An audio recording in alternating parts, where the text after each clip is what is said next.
Assalamualaikum warahmatullahi wabarakatuh. Di video kali ini saya akan membahas lagi seputar aplikasi pinjaman online. Nah, di kesempatan kali ini saya akan membahas tentang daerah-daerah yang rawan banyak debt collector lapangannya. Nah, buat kalian yang mungkin sering menanyakan tentang keberadaan debt collector lapangan di daerah kalian, di sini saya akan sharing kepada kalian daerah-daerah yang memang biasanya tuh banyak debt collector lapangannya, atau debt collector lapangannya itu ada beberapa ya dari aplikasi pinjaman online. Bahkan nih, untuk mungkin di aplikasi pinjaman online legal yang debt collector lapangannya masih random, biasanya di daerah-daerah ini itu memang sudah ada, namun di luar itu pasti tidak ada ya. Dan untuk daerah-daerah yang memang rawan banyak debt collector lapangan itu memang di daerah pusat-pusat kota besar ya. Nah, di sini saya akan sharing kepada kalian daerah-daerah mana sajakah yang memang debt collector lapangannya itu sudah banyak ya dari aplikasi-aplikasi pinjaman online manapun. Yang pertama ada daerah Jakarta. Yang kedua ada daerah Bogor. Yang ketiga ada daerah Depok. Nah, yang selanjutnya ada daerah Tangerang, dan yang terakhir ada daerah Bekasi. Nah, bisa kalian lihat di sini tuh daerah-daerah ini tuh termasuk daerah Jabodetabek. Ya, sudah pasti ya. Kalau untuk daerah Jabodetabek itu pasti untuk debt collector lapangannya tuh sudah cukup banyak ya, mau di aplikasi pinjaman online legal manapun. Bahkan nih, untuk aplikasi pinjaman online legal yang debt collector lapangannya masih random atau belum merata, biasanya mereka akan pertama berada di daerah-daerah Jabodetabek ya. Di luar Jabodetabek pasti kemungkinan tidak ada debt collector lapangannya. Namun jikalau memang untuk aplikasi-aplikasi pinjaman online legal yang memang sudah cukup merata, sudah dipastikan di daerah Jabodetabek itu sudah sangat banyak ya untuk debt collector lapangan dari aplikasi pinjaman online.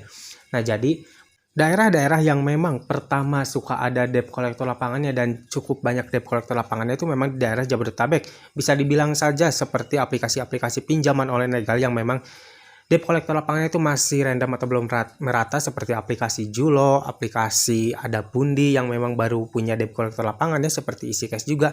Nah, mereka kan itu baru-baru ini yang memiliki debt collector lapangan, dan perlu kalian ketahui untuk debt collector lapangan itu baru di daerah ini ya, di daerah Jabodetabek. Di daerah luar Jabodetabek sudah dipastikan aplikasi tersebut itu belum ada debt collector lapangannya.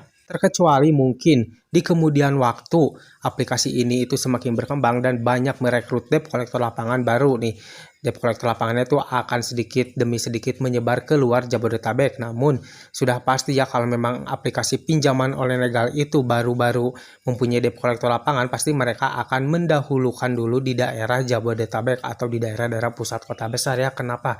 Karena memang mungkin ya di daerah-daerah pusat kota besar itu termasuk daerah-daerah yang mudah untuk dijangkau ya. Beda lagi kalau mungkin di daerah-daerah pesisian atau mungkin pedesaan itu sulit untuk dijangkau ya. Jadi mereka tuh akan mengutamakan dulu daerah-daerah yang memang daerah tersebut itu mudah dijangkau. Begitupun juga kalau misalkan si debt collector lapangan itu mulai menyebar keluar Jabodetabek seperti ke daerah Bandung, ke daerah Tasik, itu pastinya mereka akan mendahulukan juga di pusat-pusat kotanya dulu ya. Mereka akan mengadakan debt collector lapangan dari aplikasi pinjaman online tersebut ya. Jadi mereka memang pada intinya tuh akan mendahulukan dulu di daerah-daerah pusat kota yang mana daerah tersebut itu mudah untuk dijangkau.